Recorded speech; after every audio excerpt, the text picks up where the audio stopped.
साथियों, एक बार पुनः स्वागत है आपका। ठीक है, क्लास में जैसा कि आप सभी को पता है, हमारा पंचवर्षीय योजना टॉपिक चला हुआ है। हमारी जो है एक क्लास कल हो गई थी, और आज जो है हम उसमें जो बची हुई चीजें हैं उन्हें समाप्त कर लेंगे। ठीक है, तो चलिए जल्दी जल्दी जुड़ जाइए। चलिए फटाफट जुड़िए। बिल्कुल, देखते हैं कौन कौन आ गया। शेयर करते रहे। अंकित शर्मा, बिल्कुल अंकित शर्मा, राम राम राम राम भाई। चलिए फटाफट जुड़िए। पूजा चौधरी, नमस्ते जी, नमस्ते। बिल्कुल। मोहित शर्मा, रुचिन कुमार, सूरज शेरवाल, जल्दी जल्दी जल्दी जल्दी जल्दी जुड़िए, फिर करते हैं कंटिन्यू। मोहिनी प्रजापति, बिल्कुल। पीयूष जाट, जय हिंद सर, जय हिंद भाई।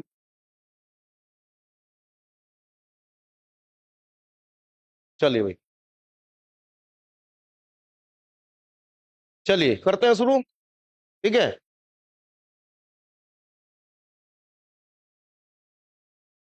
चलिए भाई। देखिए, जैसे कि आप सभी को पता है, हमारा जो है पंचवर्षीय। अच्छा ये बताओ, ऑडियो वीडियो ठीक है ना? एक बार कमेंट कर देंगे ऑडियो वीडियो के लिए। बताओ एक बार फटाफट। बिल्कुल, वीडियो ऑडियो ठीक है। चलो ठीक है, ठीक है, ठीक है, ठीक है। मोहित शर्मा जी, सूरज सूरज ठीक है। संध्या कुमारी, जैन सर, जैन। ठीक है, चलो साथियों, ठीक है, करते हैं शुरुआत। ठीक है, जैसा कि आप सभी को पता है, हमारा पंचवर्षीय योजना टॉपिक चल रहा था। उस टॉपिक में हमने जो महत्वपूर्ण फैक्ट थे उनके विषय में चर्चा कर ली थी। कुछ बचे हुए हैं हमारे, उन पे हम आज चर्चा करेंगे। चलो, अच्छा बताइए कि जो हमारी पंचवर्षीय योजना है, अब तक कितनी पंचवर्षीय योजना हो चुकी? कितनी पंचवर्षीय योजना हो चुकी? बिल्कुल। देखिए साथियों, जैसे कि हमारी अब तक कुल कितनी पंचवर्षीय योजना हो चुकी? 12 पंचवर्षीय योजना हो चुकी। जो लास्ट भी पंचवर्षीय योजना थी वो कौन सी थी? 12वीं पंचवर्षीय योजना थी। और हमने इन सारी चीजों पे कल डिस्कस करा था कि भारत में जो नियोजन है, इकोनॉमिक प्लानिंग है, उसका जो जनक है वो एम विश्वेश्वरैया को कहा जाता है। भारतीय अर्थशास्त्र जो है उसका जनक भी एम विश्वेश्वरैया को कहा जाता है। फिर हमने बच्चों कांग्रेस के हरिपुरा अधिवेशन की बात की थी 1938 में। हमने बॉम्बे प्लान की बात की थी। हमने गांधीवादी प्लान की बात की थी। हमने पीपल्स प्लान की बात की थी। हमने इसी के साथ जो हमारी सर्वोदय योजना है, उस सर्वोदय योजना के विषय में भी हमने बात की थी। हमने पूरा का पूरा, जहां से इकोनॉमिक प्लानिंग की शुरुआत हुई थी भारत में, जहां से नींव पड़ी थी, उन सब पे चर्चा करी। हमने बताया कि पंचवर्षीय योजना का निर्माण योजना आयोग करता था, और योजना आयोग के स्थान पर अब क्या आ चुका है? नीति आयोग 1 जनवरी 2015 से। उन सभी जो महत्वपूर्ण बिंदु थे, सभी पे चर्चा की। हमने बताया कि योजना आयोग की जो शुरुआत करी थी विश्व में पहली बार, वो यूएसएसआर ने की थी, सोवियत संघ ने की थी 1928 में। सोवियत संघ का नेता था जोसेफ स्टालिन, उसके द्वारा इस चीज की शुरुआत की गई। तो चलिए एक बार फटाफट जो पंचवर्षीय योजना है हमारी, उनका जो टाइम पीरियड है एक बार उसका रिवीजन करते हैं, और उसके बाद फिर जो है वो आगे बढ़ते हैं। ठीक है, बिल्कुल बिल्कुल। कोमल, गुड इवनिंग, गुड इवनिंग। चलिए देखिए, हमने ये कहा था हमारी 12 पंचवर्षीय योजना हो चुकी। नंबरिंग डाल लेंगे, पहली, दूसरी, तीसरी। ठीक है, अब यहां पे देखिए, सभी को पता है कि जो पहली पंचवर्षीय योजना है वो कब से कब तक रही। तो पहली पंचवर्षीय योजना 1951 से 1956 तक रही। दूसरी पंचवर्षीय योजना 1956 से 1961 तक रही। और तीसरी पंचवर्षीय योजना 1961 से लेकर 1966 तक। आप भी मेरे साथ साथ रिवीजन करेंगे। ठीक है, ये तो आप लिख के देखो, यहाँ मन में जो है रिवीजन करना है आपको। ठीक है, टाइम पीरियड, क्योंकि टाइम पीरियड महत्वपूर्ण है। पहली पंचवर्षीय योजना 1951 से 56, दूसरी 56 से 61, और तीसरी 61 से 66।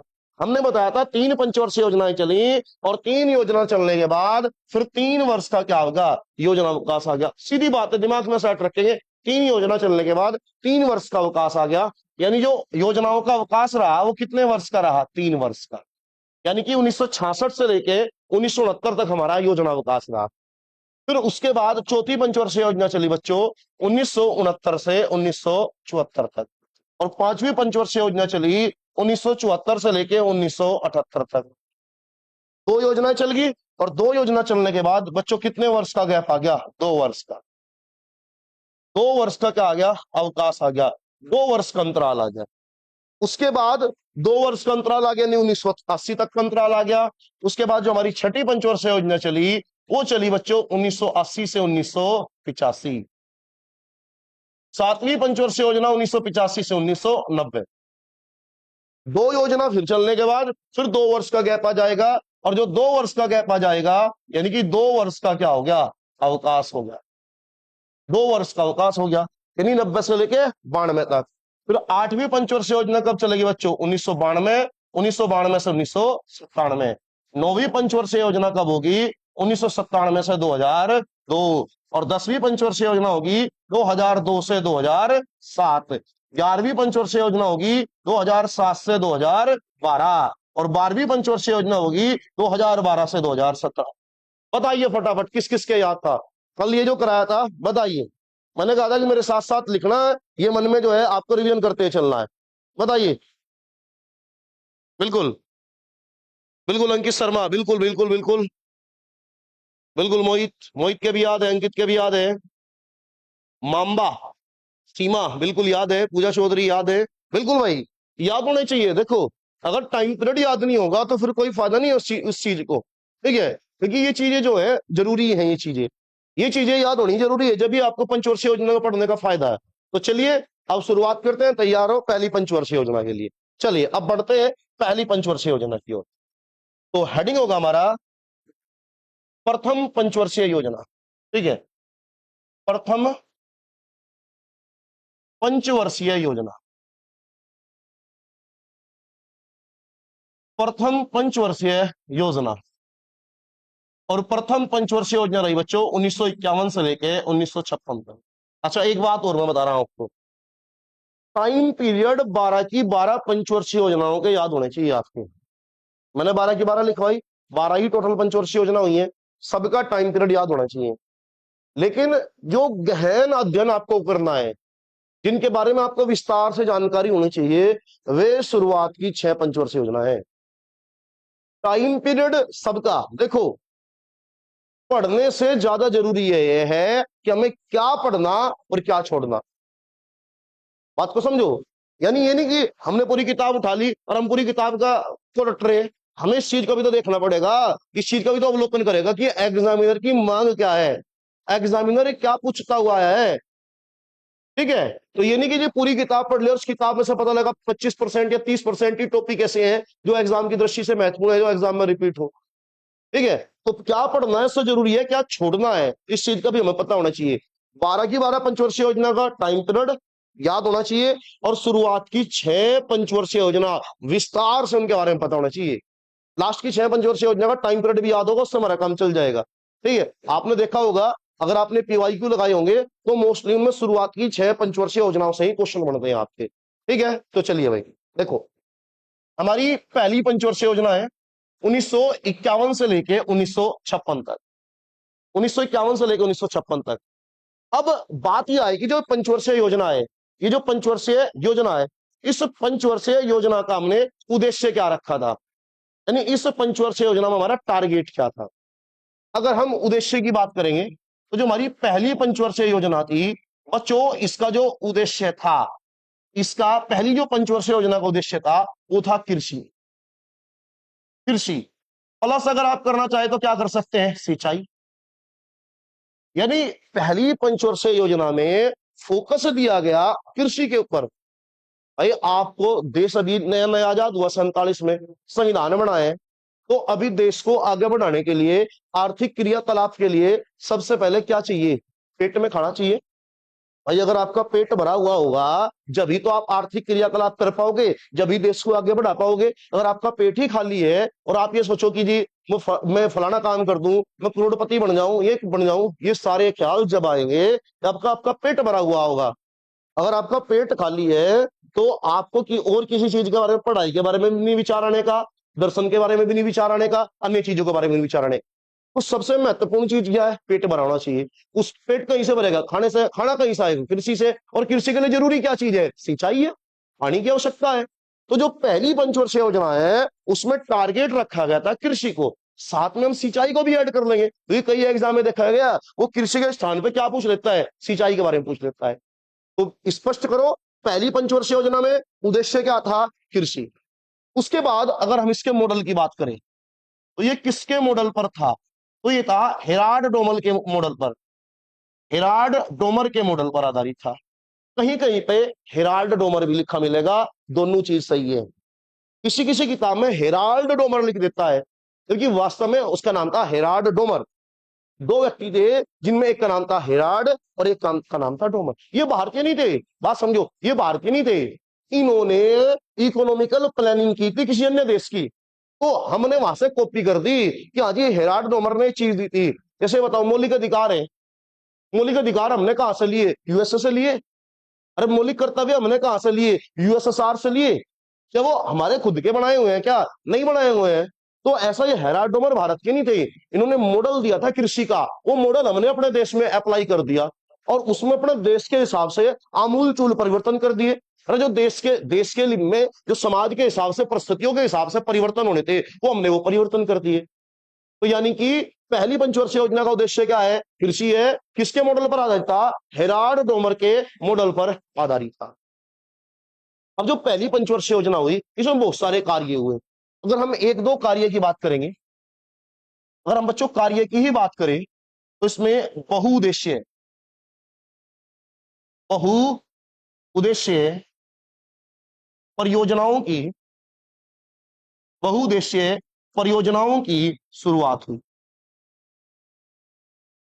बहुउद्देश्य परियोजनाओं की शुरुआत हुई। पहली पंचवर्षीय योजना में बहुउद्देश्य परियोजनाओं की शुरुआत हुई।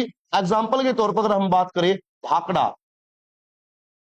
भाखड़ा नागल, जो भाखड़ा नागल बांध है, भाखड़ा अलग है नागल अलग है। इसी के साथ अगर हम बात करें हीराकुंड बांध, हीराकुंड बांध, इन बांधों की जो नींव रखी गई, वो भाखड़ा बांध हो, वो नागल बांध हो या हीराकुंड बांध हो, इन सभी की जो नींव रखी गई बच्चों वो पहली पंचवर्षीय योजना में रखी गई। यानी कि भाई आप बताओ, हमने कहा सिंचाई चाहिए, सिंचाई के लिए किसकी आवश्यकता है, पानी की आवश्यकता है। तो हमने नदियों पे बहुत सारे बांध बनाए और नदियों पे बांध बनाने को हम बहुउद्देश्यीय परियोजना बोलते हैं। अब बहुउद्देश्यीय परियोजना किस लिए बोलते हैं, क्योंकि इसमें एक काम करने से हमारे बहुत सारे उद्देश्य पूर्ति हो। नदी है, नदी प्रवाहित हो रही, हमने उसके बीच में दीवार बना दी, और जब दीवार बना दी हमने एक तो पानी को कंट्रोल कर लिया, उस पानी का प्रयोग सिंचाई के लिए कर सकते हैं, हम बाढ़ को कंट्रोल कर सकते हैं, उसके ऊपर जो पुल बनेगा उससे आवागमन की व्यवस्था हो जाएगी। इसलिए से बोलते हैं बच्चों बहुउद्देश्यीय परियोजना, यानी कि एक काम के करने से बहुत सारे उद्देश्य की पूर्ति होती है। अब देखो आप पढ़ रहे हो, आप क्या कर रहे हो, पढ़ रहे हो, लेकिन आपके पढ़ने से आपके बहुत सारे उद्देश्य की पूर्ति होगी। एक तो क्या होगा, आपकी नौकरी लगेगी, जब नौकरी लग जाएगी तो क्या हो जाएगी भाई, शादी भी होगी, और जब शादी होगी तो क्या है, वंश भी आगे बढ़ेगा। तो काम कितना करा आपने, एक करा पढ़ाई करी, लेकिन उससे करने से आपके कई सारे उद्देश्यों की पूर्ति हो रही। तो ऐसा काम जिसके करने से कई सारे उद्देश्यों की पूर्ति हो उसे बोलते हैं हम बहुउद्देश्यीय योजना। चलो अब फटाफट मेरा एक क्वेश्चन है, आप जवाब दोगे, पता लग जाएगा आप जो है कितना पढ़ रहे हो। ये बताओ भारत में वो कौन सा व्यक्ति था जिसने बहुउद्देश्यीय परियोजनाओं को आधुनिक भारत का मंदिर कहा था, कौन व्यक्ति था जिसने कहा था कि बहुउद्देश्यीय परियोजना आधुनिक भारत का मंदिर है। चलो अब मैं चैट की तरफ चल रहा, देखता हूं किसका जवाब आ रहा है। चलिए देखता हूं मैं, भाई जवाब नहीं आया अभी तक किसी का कि वो कौन सा व्यक्ति है जिसने बहुउद्देश्य है।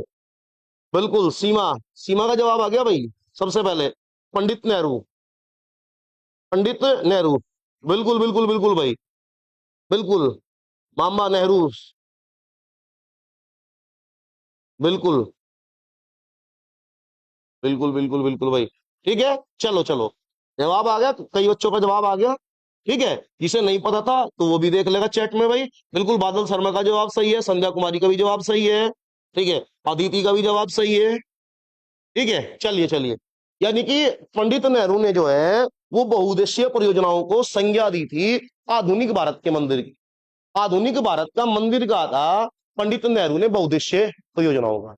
अब देखो बात समझो, अब इसी परियोजना की अगर हम बात करें, पहली बहुउद्देशीय परियोजना की, इसी में हमें पता लग गया कि जो भाखड़ा बांध है, नागल बांध है, हीराकुंड बांध है, इनकी क्या करी गई थी, इनकी नींव रखी गई थी।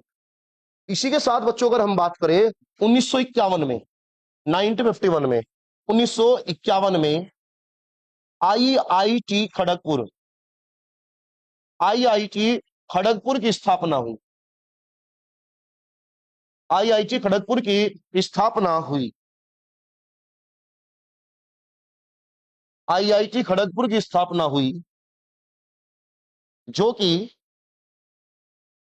देश का पहला आईआईटी था। क्या अब भी है? और ये खड़गपुर कहां पर पड़ेगा बच्चों? खड़गपुर कहां पर पड़ेगा? वेस्ट बंगाल में, वेस्ट बंगाल में, यानी कि पश्चिम बंगाल में। देश में पहली बार IIT, Indian Institute of Technology की स्थापना हुई।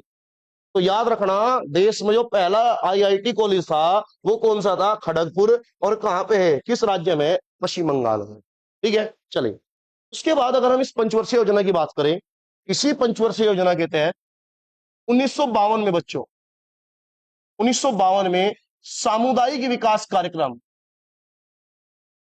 सामुदायिक विकास कार्यक्रम की स्थापना हुई। सामुदायिक विकास कार्यक्रम की शुरुआत लिख सकते हैं।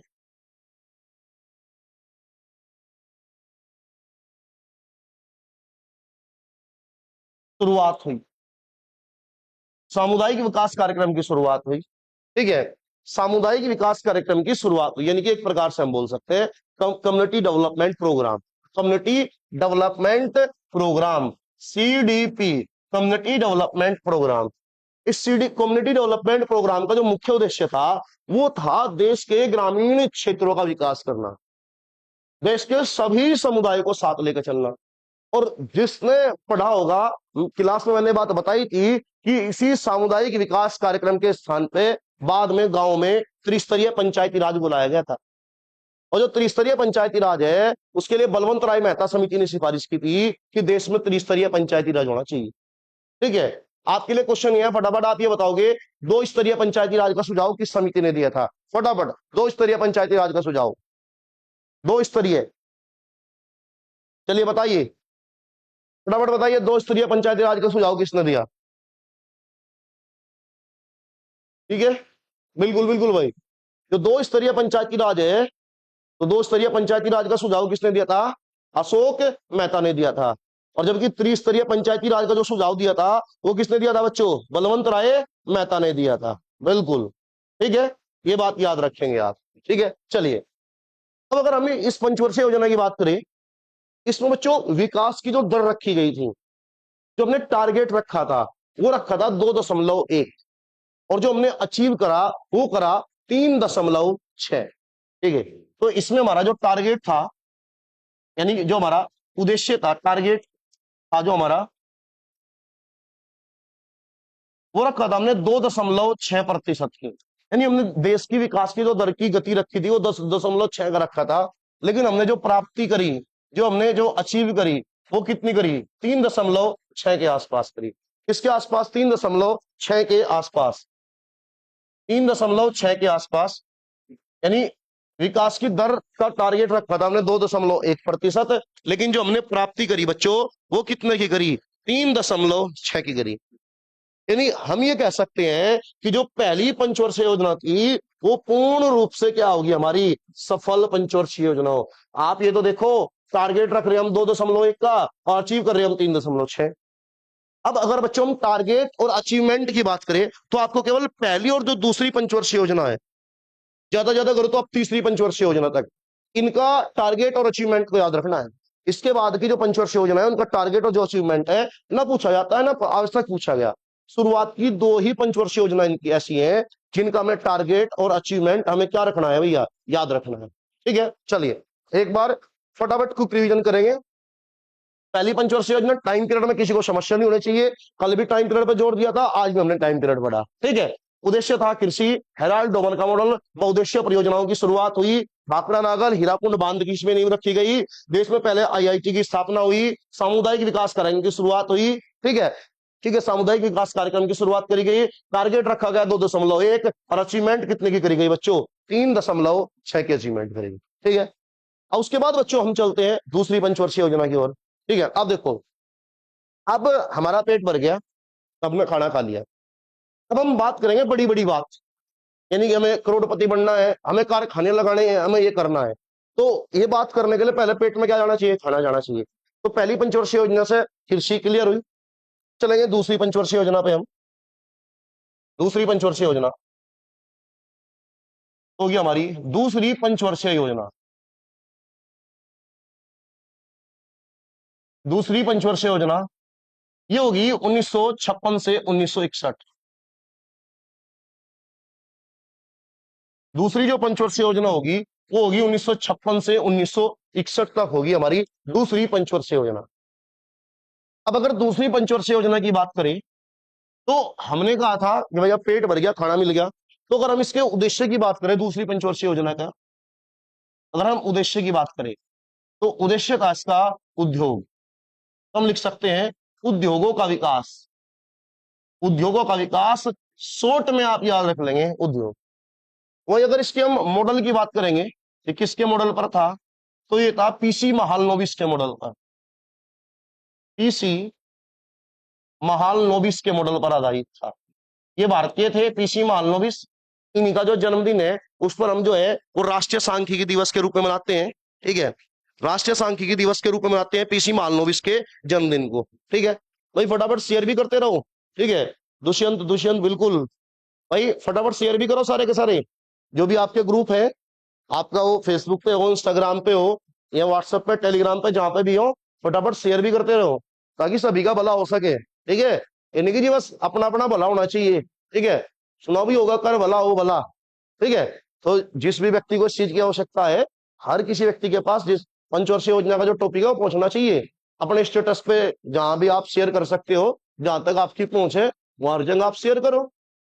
ठीक है, चलिए, यानी कि उद्देश्य था उद्योगों का विकास करना और मॉडल था पीसी महालनोबिस का मॉडल। अगर बच्चों हम काम की बात करें, काम की बात करें तो इस दूसरी पंचवर्षीय योजना में 3 इस्पात कारखानों की स्थापना हो। अगर कार्य की बात करेंगे हम, कार्य 3 इस्पात कारखानों की स्थापना।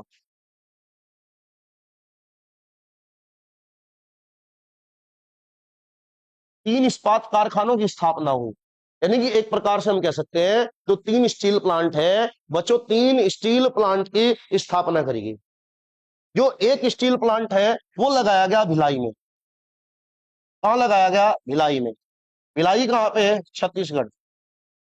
भिलाई कहां पे? छत्तीसगढ़। और ये जो स्टील प्लांट लगा था बच्चों, ये लगा था यूएसएसआर के सहयोग से। जो भिलाई स्टील प्लांट है बच्चों, भिलाई स्टील प्लांट लगा यूएसएसआर के सहयोग से, जिसे कि आज हम रूस भी बोलते हैं। एक स्टील प्लांट लगा बच्चों दुर्गापुर। कहां पे लगा? दुर्गापुर। और दुर्गापुर हमारा कहां है? पश्चिम बंगाल। दुर्गापुर कहां है? पश्चिम बंगाल। और ये किसके सहयोग से लगा? ब्रिटेन के सहयोग से। ये किसके सहयोग से लगा? ब्रिटेन के सहयोग से। ठीक है, जिस बच्चे ने क्लास करी होगी मेरी, मैंने बता रखा है जब मैपिंग पढ़ाई थी कि ब्रिटेन में, इंग्लैंड में, यूके में डिफरेंस क्या है। ठीक है, ब्रिटेन में। चलो फटाफट बताओ, आप बताओगे? बताओ ब्रिटेन के अंदर, ब्रिटेन जो है वो कितने देशों का समूह है? बताइए, चलो देखते हैं किस किस बच्चे को पता है, बताइए फटाफट। ब्रिटेन जो है वो कितने देशों का समूह है? बताइए। मोहित शर्मा का जवाब सबसे पहले है, बिल्कुल 3। बिल्कुल 3। अंकित शर्मा 3। बिल्कुल भाई, इन दोनों का जवाब सही है।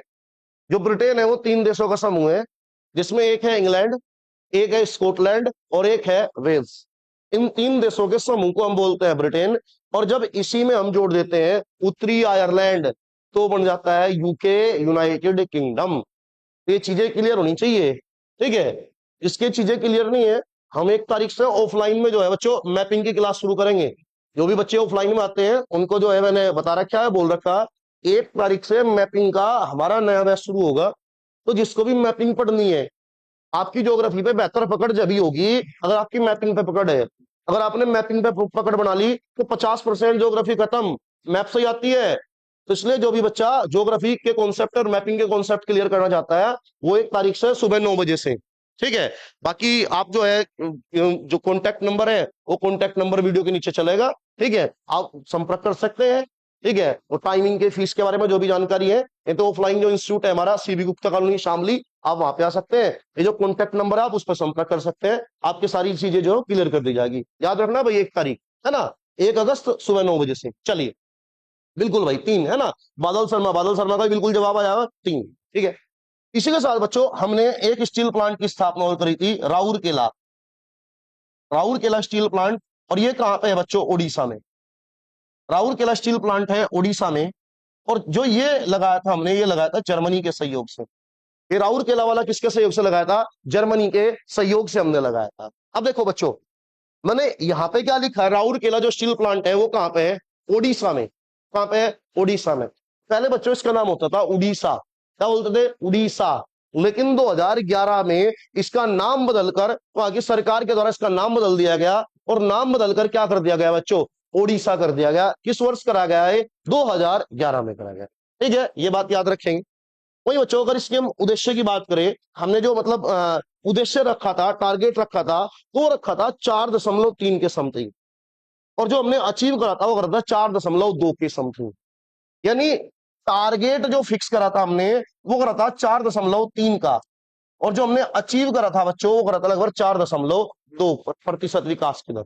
यानी हम कह सकते हैं जो दूसरी पंचवर्षीय योजना है हमारी, दूसरी पंचवर्षीय योजना भी हमारी क्या रही, सफल रही। कोई ऐसा खास, अरे आप हमने 4.3 धरा, 4.2 हमने प्राप्त कर लिया, तो इतना बड़ा तो डिफरेंस है नहीं।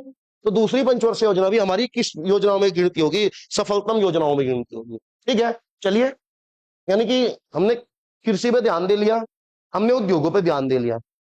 अब तीसरी पंचवर्षीय योजना होगी, यानी कि अब हम दोनों को एक साथ लेके चलेंगे, हम कृषि को भी और हम किसे, उद्योग को भी। कृषि और उद्योग का अब हम संतुलन बैठाएंगे। भाई हमने कृषि में भी काम कर लिया, हमने बड़े बड़े इस्पात कारखानों की भी स्थापना कर ली। अब हमारा यह होगा कि दोनों को हम एक साथ लेके चले, कृषि और उद्योग दोनों को एक साथ लेके चलेंगे। तो चलिए लिखते हैं तीसरी पंचवर्षीय योजना। तीसरी पंचवर्षीय योजना, तीसरी पंचवर्षीय योजना। पहली थी 51 से 56, दूसरी थी 56 से 61, और तीसरी पंचवर्षीय योजना होगी हमारी 1961 से 1966।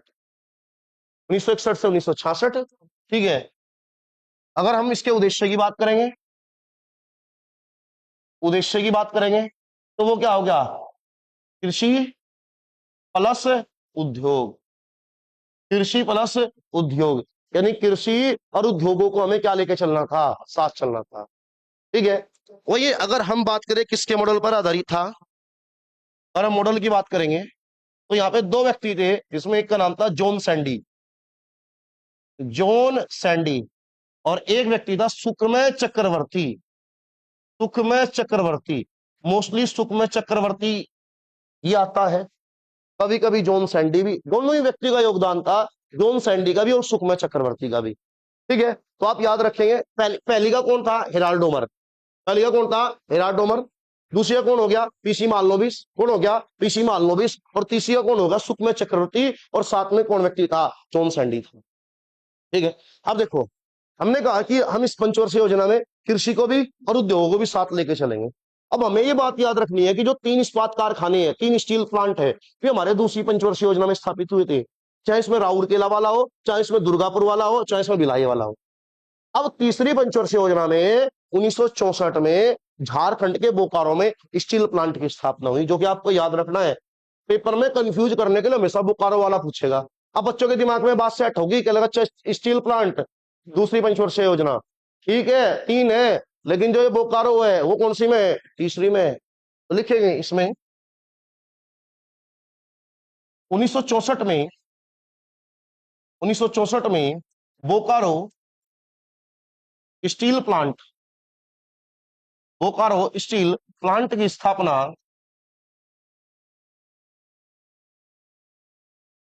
1964 में बोकारो स्टील प्लांट की स्थापना यूएसएसआर के सहयोग से हुई, यूएसएसआर के सहयोग से हुई। और यह बात भी याद रखना है बच्चों कि जो बोकारो है, बोकारो कहाँ पे है? बोकारो झारखंड में। बोकारो कहाँ है? झारखंड में। अभी लास्ट संडे की अगर हम बात करें तो लास्ट संडे में आरओ का एग्जाम था बच्चों। अब जो आरओ का एग्जाम था ना बच्चों, उसमें से क्वेश्चन आ रखे थे। इसे बोकारो है, मिलाने के लिए आ रहा था, से भिलाई दे दिया, राउरकेला दे दिया, बोकारो दे दिया। वहां पे मिलान करना था कि कौन सा जो स्थान है वो कौन से राज्य में, ठीक है, कौन सा जो स्थान है वो कौन से राज्य में। तो आपको इस चीज का भी विशेष ध्यान रखना है कि जो कौन सा स्थान है वो किस राज्य में, ठीक है। इसी के साथ बच्चों अगर हम बात करें 1965 में, अगले ही वर्ष 1965 में एफसीआई की स्थापना हुई, food corporation of India, FCI. FCI की स्थापना करी गई बच्चों,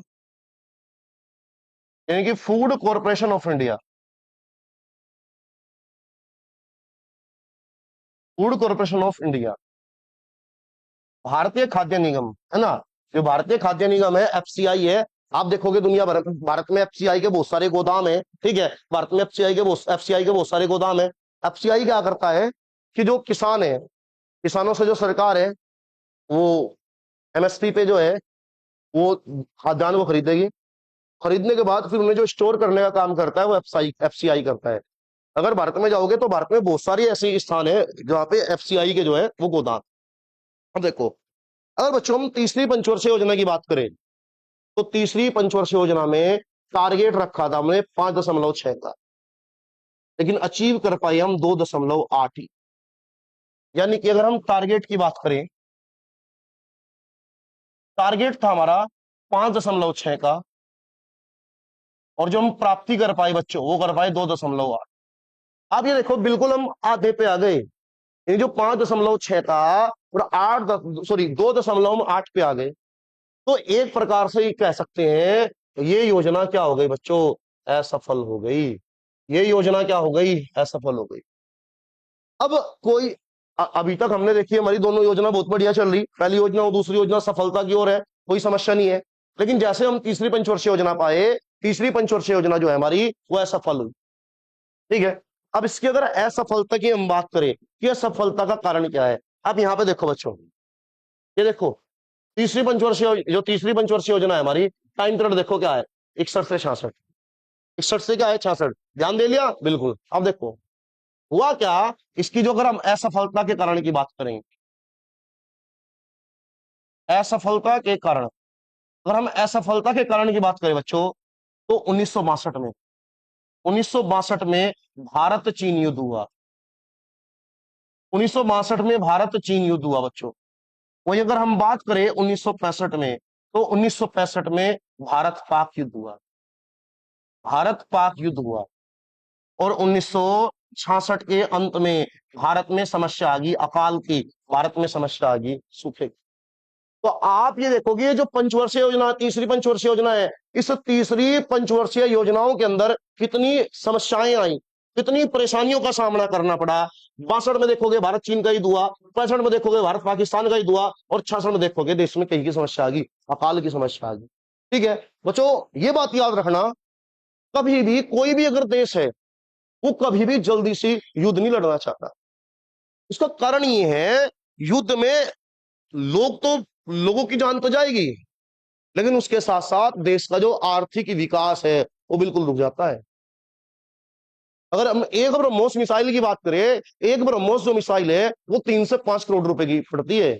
अगर भारत ने एक ब्रह्मोस मिसाइल छोड़ी तो मिसाइल नहीं गए, देश के लगभग 5 करोड़ रुपए जो है वो सुहा हो गए। इसलिए कोई भी अगर देश होगा वो जल्दी से हमेशा हर संभव ये कोशिश करेगा कि युद्ध से जितना बचा जा उतना क्या होगा, बेहतर होगा।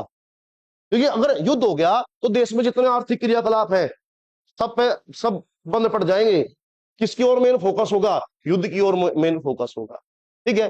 तो ये कारण रहेगी बच्चों, हमारी जो तीसरी पंचवर्षीय योजना है वो कैसी होगी? असफल होगी, ठीक है। अब उसके बाद बात करेंगे तो फटाफट हमने बताया था 3 योजना चलेंगे और 3 के बाद 3 साल का गैप, यानी कि 51 से 56, 1956 से 1961, 1961 से 1966। अब क्या आ गया? अब लिख लेंगे 3 वर्ष का अवकाश। अब क्या आ गया बच्चों? 3 वर्ष का अवकाश आ गया। अब अवकाश आ गया, कोई समस्या नहीं। अब हुआ क्या, 1966 में जो 3 वर्ष का अवकाश आया, इसमें हमने भारत में हरित क्रांति की शुरुआत की। यानी जो देश में अवकाश चल रहा था, उस अवकाश के दौरान लगभग हम एक एक साल की योजना लेकर आए। तो 1966 में हमने देश में हरित क्रांति की शुरुआत की। आप इस बिंदु को लिख लेंगे, लिखेंगे 1966 में देश में हरित क्रांति की शुरुआत की।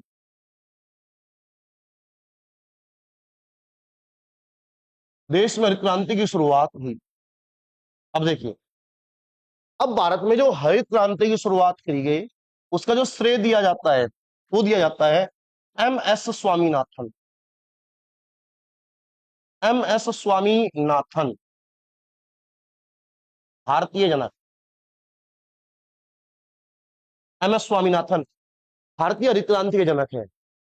वही बच्चों, अगर विश्व की हम बात करें तो विश्व में कौन थे? Norman Borlaug. नॉर्मन बोरलॉग ये है विश्व में जनक। वही बच्चों, अगर हम बात करें कि जो हरित क्रांति शब्द है, हरित क्रांति जो शब्द है वो दिया था, हरित क्रांति शब्द देने वाला व्यक्ति है विलियम गोड। विलियम गोड, इस विलियम गोड के द्वारा हरित क्रांति शब्द दिया गया। और इस हरित क्रांति के दौरान जिन बीजों का प्रयोग करा गया, उनका नाम था HYV। HYV बीज पूरा नाम था हाई इल्ड वेराइटी, यानी कि एक प्रकार से बोल सकते हैं हम उन्नत किस्म के बीज, हाई इल्ड वेराइटी।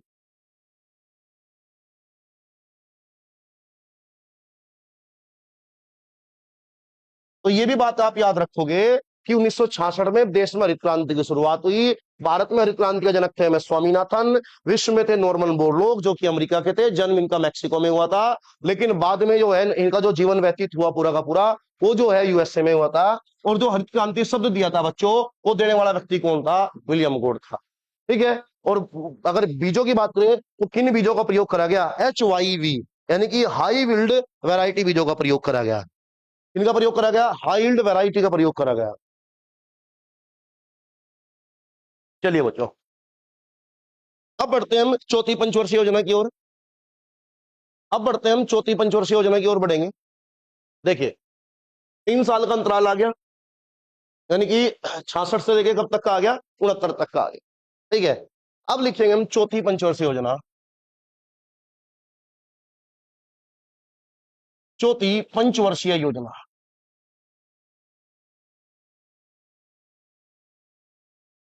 चौथी पंचवर्षीय योजना रही 1969 से 1974 तक। तो चौथी पंचवर्षीय योजना रही बच्चों, वो रही 1969 से लेके 1974 तक की चौथी पंचवर्षीय योजना।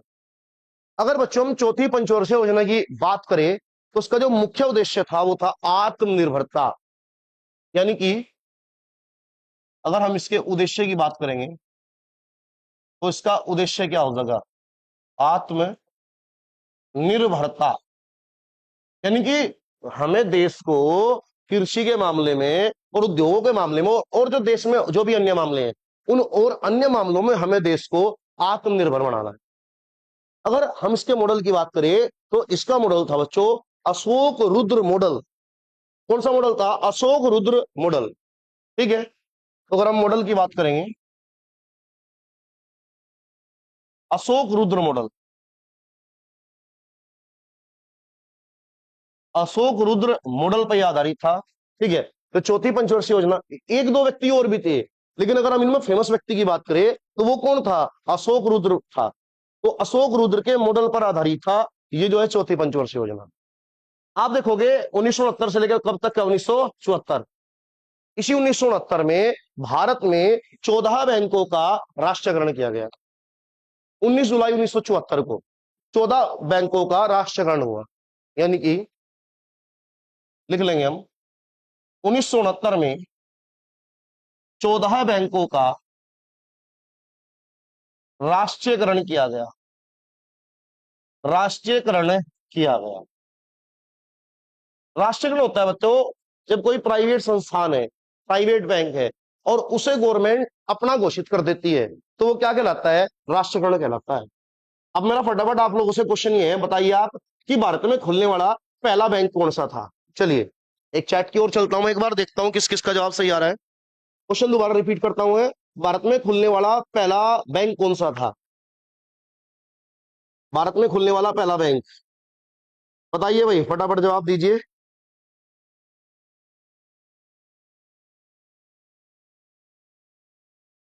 अभी किसी का जवाब नहीं आया भाई? और अभी जो है 20 से 25 बच्चे लाइव चल रहे हैं, जवाब कोई सा नहीं कर रहा भाई। ऐसा कैसे काम चलेगा भाई? भारत में खुलने वाला पहला बैंक, एम के कॉमेडी इंपीरियल, नहीं भाई। स्टेट बैंक, नहीं भाई, गलत जवाब। इंपीरियल बैंक,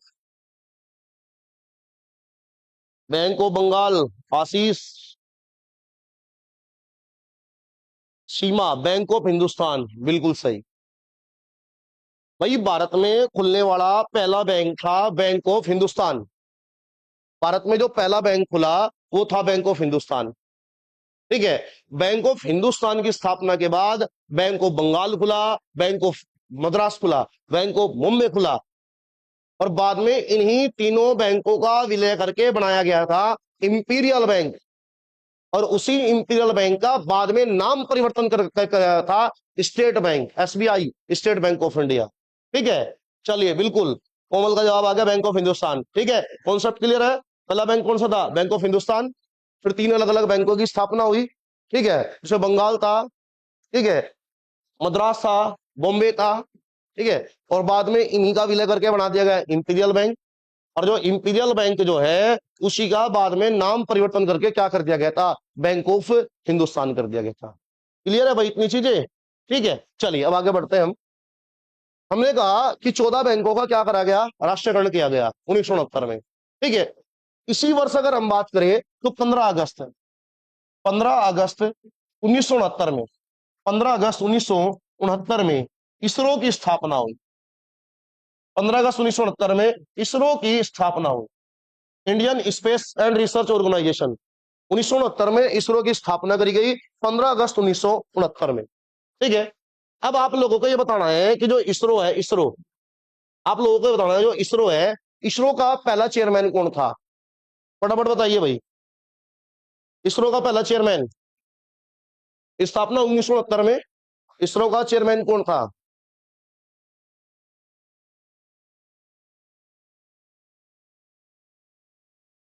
इसरो का पहला चेयरमैन, जवाब नहीं आया भाई अभी तक? बिल्कुल अंकित शर्मा, विक्रम साराभाई, बिल्कुल भाई, बहुत बढ़िया अंकित, बहुत बेहतर। विक्रम साराभाई, आशीष, बिल्कुल भाई, नाम बड़ा खतरनाक लिख रखा है भाई, आशीष, आशीष किलर बॉय AK-47, ठीक है। चलो भाई, मोहित शर्मा, फ्यूज जाट, बिल्कुल भाई, बिल्कुल।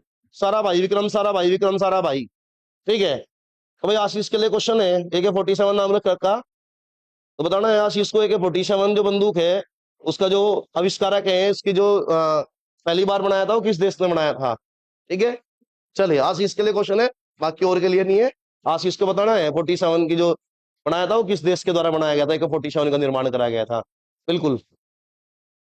अंकित, अच्छा अंकित शर्मा ने जवाब दे दिया भाई, ठीक है। चलिए ठीक है, ठीक है, चलो चैट में देख लेंगे, अंकित शर्मा ने बता दिया, ठीक है। चलिए बढ़ते हैं आगे, ठीक है। देखो 1969 में किसकी स्थापना करी गई? इसरो की स्थापना करी गई।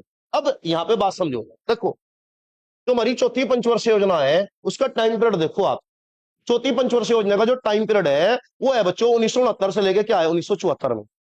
इसी चौथी जो पंचवर्षीय योजना है, ये अगर हम देखें तो मतलब सफलता और असफलता, मतलब अगर हम बोले तो न तो पूरी तरीके से असफल ही हुई थी, ना सफल ही हुई थी। कारण क्या हुआ था? इसी योजना के दौरान देश में युद्ध की स्थिति पैदा हुई थी, युद्ध की स्थिति, और हमने युद्ध लड़ा, ठीक है। टाइम पीरियड क्या, 69 से 74 तक। हमने 1971 में भारत पाक का युद्ध हुआ। 1971 में भारत पाक का युद्ध हुआ, जिसके फलस्वरूप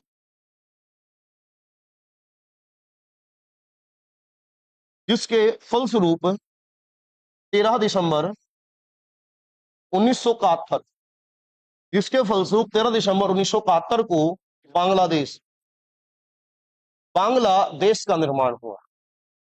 जिसके फलस्वरूप 13 दिसंबर 1971 को बांग्लादेश का निर्माण हुआ। तो काफी हद तक अगर देखें हम, असफल तो नहीं हुई थी योजना, ठीक ठाक ही इसका रहा था। ठीक है, तो ये थे चौथी पंचवर्षीय योजना की कुछ विशेष बातें भाई। ठीक है, मात्र 13 दिन यूज चला था। ठीक है, ठीक है, नहीं भाई 13 नहीं, सॉरी सॉरी सॉरी, ये होगा 16 दिसंबर बच्चों, ये होगा 16 दिसंबर 1971। मात्र 13 दिन यूज चला था। 3 दिसंबर को युद्ध शुरू हुआ, 16 दिसंबर को युद्ध खत्म हो गया, और 16 दिसंबर को एक नया देश बना दिया भारत ने। हमने एक नया देश बना दिया मात्र 13 दिन के युद्ध में। इसका नाम क्या रखा गया? बांग्लादेश। अब आप लोगों को ये बताना है, आपके लिए क्वेश्चन ये है, बताइए बांग्लादेश का संस्थापक कौन है? क्योंकि आजकल उनके खिलाफ बांग्लादेश में बहुत ज्यादा माहौल भी चल रहा है। कुछ लोग उन्हें बांग्लादेश का संस्थापक मानने से ही मना कर दिया कि हम इनको बांग्लादेश का संस्थापक मानते।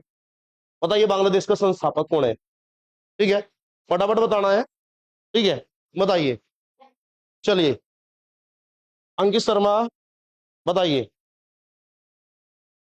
बांग्लादेश बांग्लादेश बांग्लादेश का संस्थापक, जवाब नहीं आया भाई अभी तक किसी का भी? बिल्कुल बिल्कुल बिल्कुल, शेख मुजीबुर रहमान, बिल्कुल सही जवाब। पीयूष पीयूष का जवाब आ गया, अंकित का आ गया, मोहित का आ गया। ठीक है, बिल्कुल भाई, शेख मुजीबुर रहमान को बांग्लादेश का राष्ट्रपिता या संस्थापक की संज्ञा दी जाती है। उन्हीं की लड़की है शेख हसीना, जो कि बांग्लादेश की लंबे समय तक प्रधानमंत्री भी रही। अभी जो है देश से निर्वासन झेल रही है, देश से भी क्या है, बाहर है, देश का निर्वासन झेल रही है। चलिए भाई, अब उसके बाद बढ़ते हैं हम पांचवी पंचवर्षीय योजना की ओर। ठीक है, तो जो हमारी पांचवी पंचवर्षीय योजना होगी, पांचवी पंचवर्षीय योजना,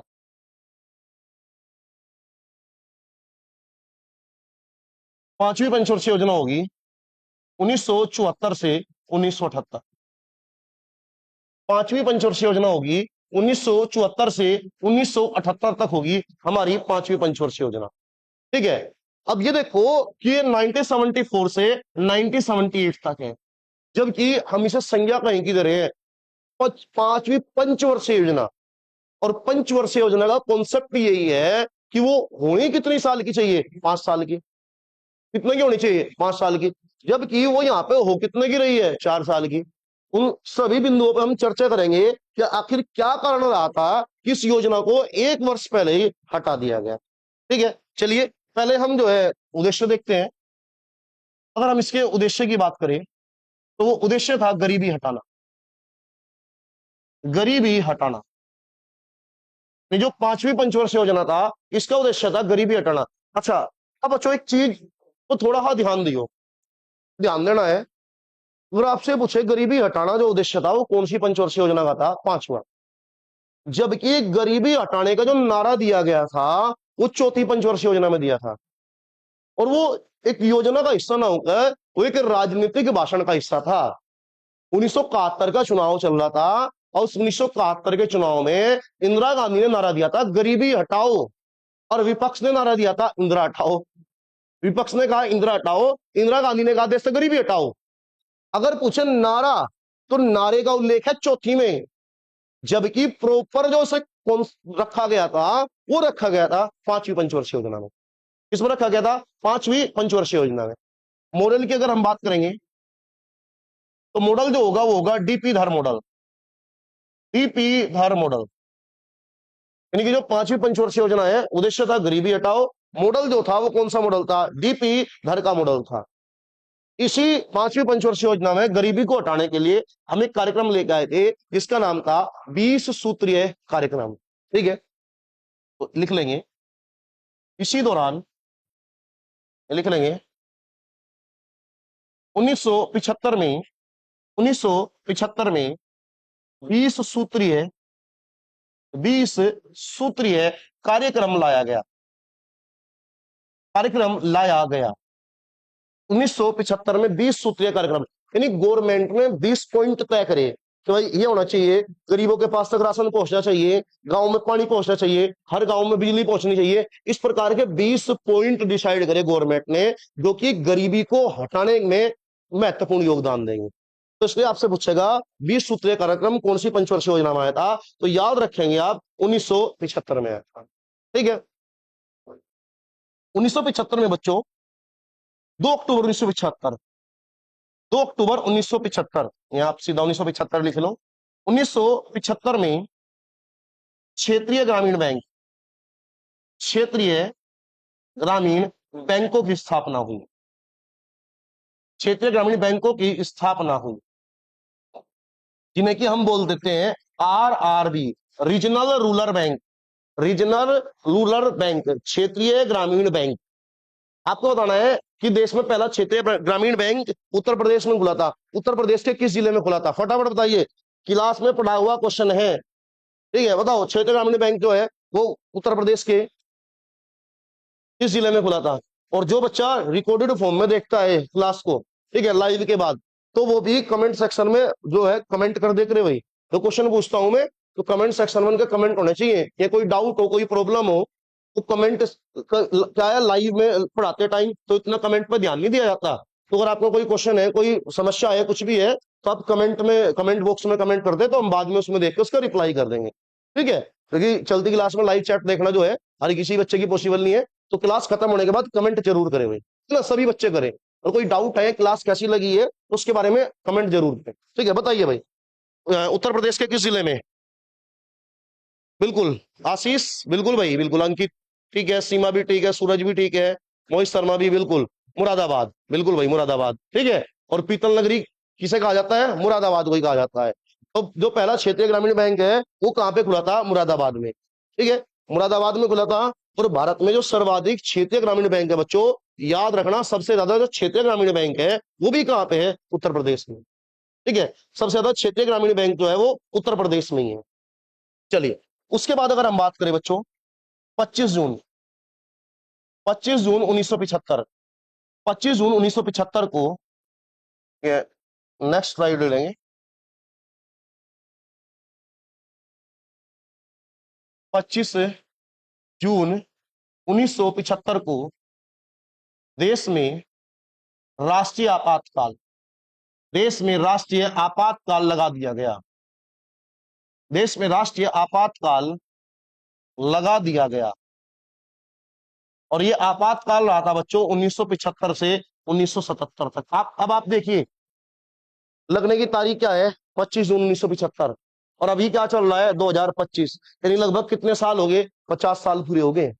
ऐसी घटनाएं करंट अफेयर की दृष्टि से महत्वपूर्ण होती हैं। क्वेश्चन पूछ लेता है, आपको 4 घटनाएं दे देगा, सविनय अवज्ञा आंदोलन दे दिया, दांडी मार्च दे दिया, भारत छोड़ो आंदोलन दे दिया, और क्या दे दिया, राष्ट्रीय आपातकाल दे दिया। ये पूछ लेगा निम्नलिखित में से वो कौन सी घटना है जिसे हाल ही में 50 वर्ष पूरे हो चुके। तो राष्ट्रीय आपातकाल को लगे हुए 1975 में लगा था, 50 वर्ष पूरे हो चुके। ठीक है, कितने वर्ष पूरे हो चुके भाई, 50 वर्ष पूरे हो चुके। अब देखो भाई, क्या सुनो यार, हमने कहा था 74 में लाई, 78 में 1 साल पहले समाप्त कर दिया। कारण ये था 1977 में सरकार में चेंज हुआ, और जो प्रधानमंत्री बने वो बने मोरारजी देसाई, जो कि देश के पहले गैर कांग्रेसी प्रधानमंत्री थे। तो उन्होंने इस योजना को 1 वर्ष पहले ही समाप्त कर दिया। तो लिख लेंगे, लिखेंगे, यानी 1 वर्ष पहले ही समाप्त कर दिया। मोरारजी देसाई, मोरारजी देसाई ने 1 वर्ष पूर्व ही, 1 वर्ष पूर्व ही इस योजना को समाप्त कर दिया, इस योजना को समाप्त कर दिया। 1 वर्ष पूर्व इस योजना को समाप्त कर दिया। सरकार बदल गई, तो सरकार ने कहा कि हम पंचवर्षीय योजना नहीं चलाएंगे, 5 साल का झंझट नहीं पालेंगे। ठीक है, तो इतना लंबा वेट नहीं देखेंगे। अब हर सरकार जो है उसकी नीतियां अलग अलग होती है। तो मोरारजी देसाई देश का पहला गैर कांग्रेसी प्रधानमंत्री था। इससे पहले जो भी प्रधानमंत्री रहे, इंदिरा गांधी, लाल बहादुर शास्त्री और पंडित नेहरू, तीनों का संबंध किससे था, कांग्रेस से था। तो देश का पहला गैर कांग्रेसी प्रधानमंत्री हुआ मोरारजी देसाई। और देश का सबसे वयोवृद्ध, देश का सबसे बुजुर्ग प्रधानमंत्री भी कौन था बच्चों, मोरारजी देसाई था। इतनी चीज क्लियर होनी चाहिए। तो 1 वर्ष पूर्व समाप्त कर दिया गया, देखो, यानी 78 में समाप्त कर दिया गया, तो 78 से 80 तक अगर हम देखें पंचवर्षीय योजनाओं का क्या हो गया, अवकाश। यानी कि 1978 से 1980 तक पंचवर्षीय योजनाओं का अवकाश हुआ। पंचवर्षीय योजनाओं का अवकाश, पंचवर्षीय योजनाओं का अवकाश। ठीक है। अब उसके बाद हुआ क्या बच्चों, मोरारजी देसाई अब प्रधानमंत्री बने, पंचवर्षीय योजना को उन्होंने बंद कर दिया 78 में। तो सरकार 2 साल 78 से 80 तक एक योजना लेके आई, जिस योजना को बोला जाता है अनवरत योजना या रोलिंग प्लान। तो उसे हम लिख लेंगे थोड़ा सा, है ना। ये पंचवर्षीय योजना से हटकर पंचवर्षीय योजना नहीं है ये जो अवकाश आया उस अवकाश के दौरान ये योजना आई। तो लिखेंगे 1978 से 1980, लिखेंगे रोलिंग प्लान, रोलिंग प्लान, या हिंदी में बोलते हैं बच्चों अनवरत योजना, अनवरत योजना, रोलिंग प्लान अनवरत योजना 78 से 80 तक आया। अब देखो बच्चों बात को समझियो, ये जो रोलिंग प्लान का मॉडल आया, ये मॉडल आया था एक व्यक्ति था जिसका नाम था गुन्नार मिडल। गुन्नार मिडल, ये कहीं पर गुरनार मिडल भी लिखा जाता है, दोनों सही है, गुन्नार मिडल। और गुन्नार मिडल की किताब थी जिसका नाम था एशियन ड्रामा।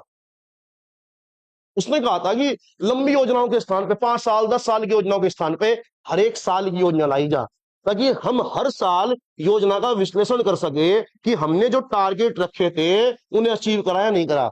अब तो हम 5 साल बाद देख रहे कि टारगेट अचीव हुआ नहीं, हर साल। ठीक है। तो याद रखना अनवरत योजना का जो मॉडल देने वाला व्यक्ति था वो था गुन्नार मिडल, गुन्नार मिडल था। और इसकी किताब थी बच्चों, बुक का नाम था एशियन ड्रामा, एशियन ड्रामा, इसकी बुक थी ये एशियन ड्रामा, एशियन ड्रामा नाम की इसकी बुक थी। अब देखो गुन्नार मिडल तो भारत का था नहीं, तो भारत में प्रॉपर इस योजना को जो लागू करा था वो व्यक्ति था डीटी लकड़वाल। अगर कभी ये पूछे अनवरत योजना को भारत में लागू करने का श्रेय किसे दिया जा, डीटी लकड़वाल को, जबकि हमने कॉन्सेप्ट किसका उठाया था, गुन्नार मिडल का। तो लिखेंगे भारत में इस योजना, भारत में इस योजना को लागू करने का श्रेय, लागू करने का श्रेय डीटी लकड़वाल, या डीटी लकड़वाला भी लिखा मिल जाएगा, डीटी लकड़वाल को दिया जाता है। तो जैसे ही फिर मोरारजी देसाई 79 में हट गए थे, 79 में फिर चौधरी चरण सिंह आ गए थे, तो उसके बाद लगभग 80 में सरकार में दोबारा परिवर्तन हुआ। और परिवर्तन होने के बाद उसके बाद 80 के बाद से हमने दोबारा फिर पंचवर्षीय योजनाओं की शुरुआत कर दी थी। ठीक है। तो अभी आप याद रखेंगे डीटी लकड़वाल जो है रोलिंग प्लान 1978 से 80 तक। अब देखो बच्चों फटाफट देखो, पहली योजना टाइम पीरियड याद करवा रखे मैंने, बार बार रिपीट करोगे अपने आप। ठीक है। अब हम उद्देश्य देखेंगे, पहली योजना का उद्देश्य क्या था बताओ आप। पहली योजना का उद्देश्य क्या था, भूख लगेगी क्या चाहिए, कृषि चाहिए, अन्न चाहिए, किससे उपजेगा, कृषि से। देखिए फटाफट चलेंगे। देखो पहली अगर योजना की बात करें किस पे आगे, कृषि पे आगे। ठीक है। जब पेट भर गया तो अब फिर हम किस पे ध्यान देंगे, उद्योगों पे ध्यान देंगे। फिर हमने कहा कि अब हम तीसरे में क्या कहा कि हमने कृषि और उद्योग को हम क्या लेके चलेंगे, साथ लेके चलेंगे। उसके बाद हमने चौथी में क्या कहा, ठीक है, चौथी पंचवर्षीय योजना में हमने कहा क्या हम क्या करेंगे, आत्मनिर्भरता करेंगे। और जब आत्मनिर्भर होंगे तो पांचवी में हमने क्या कहा, हम क्या हटाओगे, गरीबी हटाओगे। और उसके बाद हमारे क्या आया, रोलिंग प्लान आया, अनवरत योजना आई। ठीक है बच्चों। अभी देखो अभी हमारी कुछ योजनाएं और बची हुई हैं जो उससे रिलेटेड है, तो ये एक क्लास में ये कंप्लीट नहीं होएगा। ठीक है। मतलब आज में अगर कंप्लीट कराए तो क्लास फिर ज्यादा लंबी हो जाएगी, 2-2.5 घंटे की क्लास हो जाएगी। ठीक है। तो आज फिलहाल आपको जितनी योजनाएं कराई हैं आप इतनी याद करेंगे। अब इसकी हम एक क्लास और लेंगे, उस एक क्लास में पूरा निष्कर्ष निकाल देंगे, एक क्लास में इस टॉपिक को हम खत्म कर देंगे। क्योंकि थोड़ा लंबा टॉपिक है, महत्वपूर्ण टॉपिक है। क्योंकि अगर सीधा जैसे आप यूट्यूब पे जाओगे तो आप देखोगे कि टीचर ने पढ़ा रखा है 51 से 56, 56 से 61, 61 से उसके बाद टाइम पीरियड उसके सामने उसका लिखवा दिया कि फलाना। तो ऐसे तो हम भी एक क्लास में खत्म कर देंगे, लेकिन फिर उसका फायदा कुछ नहीं है। आपने पता लगा आपने चीजें पढ़ी और एग्जाम में जाकर वो चीजें मिली नहीं, तो फिर वो पढ़ना ना पढ़ना फिर बराबर ही है। तो हम विस्तार से पढ़ाएंगे, हमारे पास टाइम है अभी। जितने महत्वपूर्ण जीके जीके के जितने भी टॉपिक है, ठीक है, उन सब पे हम चर्चा करेंगे, चाहे वो सेंसेक्स हो, चाहे वो इंडेक्स का टॉपिक हो, चाहे वो जनगणना का टॉपिक हो। ठीक है। तो कल फिर बच्चों इसी टाइम मिलेंगे। तो बताइए क्लास कैसी रही आज की। ठीक है। कोई समस्या हो तो बताइए। ठीक है। चलिए उसके बाद फिर हम समाप्त करेंगे।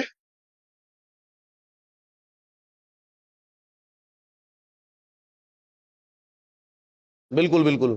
ठीक है Piyush, good night, good night भाई, अभी वैसे रात तो नहीं हुई। ठीक है बिल्कुल, चलिए भाई, ठीक है। तो कल मिलते हैं फिर इसी टाइम पे 6 बजे। ठीक है, चलिए, तब तक के लिए जय हिंद।